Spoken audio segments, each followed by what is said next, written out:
السلام علیکم ورحمۃ اللہ۔ دنیا کے ہر معاملے کے اندر اپنی نیت کو خالص کرنا ضروری ہے۔ یہ نہیں ہے کہ صرف عبادات میں خلوص نیت کی ضرورت ہے، بلکہ معاملات کے اندر بھی خلوص نیت کی ضرورت ہے۔ معاملات کے اندر بھی اخلاص نیت ہونی چاہیے۔ اگر اپنی بیوی کے ساتھ بھی جو معاملہ ہو وہ بھی محض اللہ کے لیے ہو، اپنے بچوں کے ساتھ جو معاملہ ہو وہ بھی محض اللہ کے لیے ہو، اپنے رشتہ داروں کے ساتھ جو معاملہ ہو وہ بھی محض اللہ کے لیے ہو، اپنے بھائی کے ساتھ بہن کے ساتھ جو معاملہ ہو وہ بھی محض اللہ کے لیے ہو، اپنی والدین کی اطاعت و فرما برداری ہو تو وہ بھی محض اللہ کے لیے ہو۔ یہ سارے کے سارے معاملات ہیں، اور معاملات بھی خلوص نیت کے ساتھ ہونی چاہیے۔ اخلاص میں بھی خلوص نیت کی ضرورت ہے، اور معاملات میں بھی خلوص نیت کی ضرورت ہے، تبھی جا کر انسان کامیاب ہو سکتا ہے۔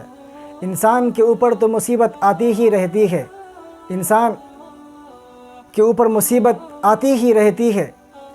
اللہ تعالی نے حضرت آدم علیہ السلام کا پتلا تیار فرمایا، تو روایتوں میں آتا ہے کہ اللہ نے 39 دنوں تک آدم کے پتلے پر غموں کی بارش برسائی، 39 دنوں تک غموں کی بارش برسائی اور صرف ایک دن خوشی کی بارش برسائی۔ اس سے معلوم ہوتا ہے کہ انسان کی زندگی میں غم زیادہ ہے، خوشیاں کم ہیں، اس لیے انسان غموں کو نوٹ نہیں کرتا، خوشیوں کو نوٹ کرتا ہے۔ انسان کی زندگی میں غم زیادہ ہے، خوشیاں کم ہے، اس لیے انسان اپنی خوشیوں کو نوٹ کرتا ہے کہ میرا برتھ ڈے کون سا ہے، نکاح کب ہوا، اس لیے کہ انسان کی زندگی میں خوشیاں تھوڑی ہوا کرتی ہے اور غم زیادہ ہوا کرتا ہے، اس لیے انسان کبھی بھی اپنے غموں کو نوٹ نہیں کرتا۔ اس لیے کہ ہر انسان صبح سے شام تک پریشانی میں ڈوبا ہوا ہے۔ کوئی کہتا ہے سر میں درد ہے، کوئی کہتا ہے بڑی پریشانیوں میں ہوں، یا کوئی کہتا ہے نوکری نہیں مل رہی۔ تو صبح سے شام تک انسان غموں کے اندر ڈوبا ہوا ہے، کتنے غموں کو وہ نوٹ کرے گا؟ اس لیے خوشیاں تھوڑی ہوا کرتی ہے تو انسان خوشیوں کو نوٹ کرتا ہے۔ تو بہرحال دنیا کا کوئی انسان ایسا نہیں ہے جس پر مصیبت نہ آتی ہو، لیکن مصیبتوں کا علاج کرنے والوں کی دو قسمیں ہیں۔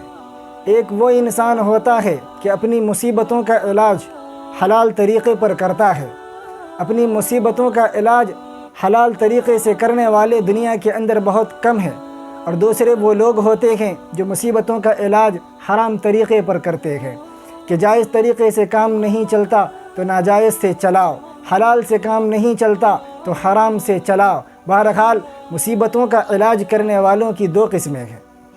قرآن کریم خود گواہ ہے کہ اگر کوئی انسان مصیبتوں کا علاج حلال طریقے کو چھوڑ کر حرام طریقے پر کیا تو اگر مصیبت ہلکی بھی ہوئی، چھوٹی بھی ہوئی، تو وہ حل نہیں ہوگی بلکہ بڑھتی ہی جائے گی۔ یہ قرآن کریم کا اصول ہے، یہ قرآن کریم کا ضابطہ ہے۔ کاش کہ ہم قرآن کریم کے اصول کو سمجھنے والے بن جائیں۔ اللہ تعالی ہمیں قرآن کریم کے اصول کو سمجھنے کی توفیق بخشے۔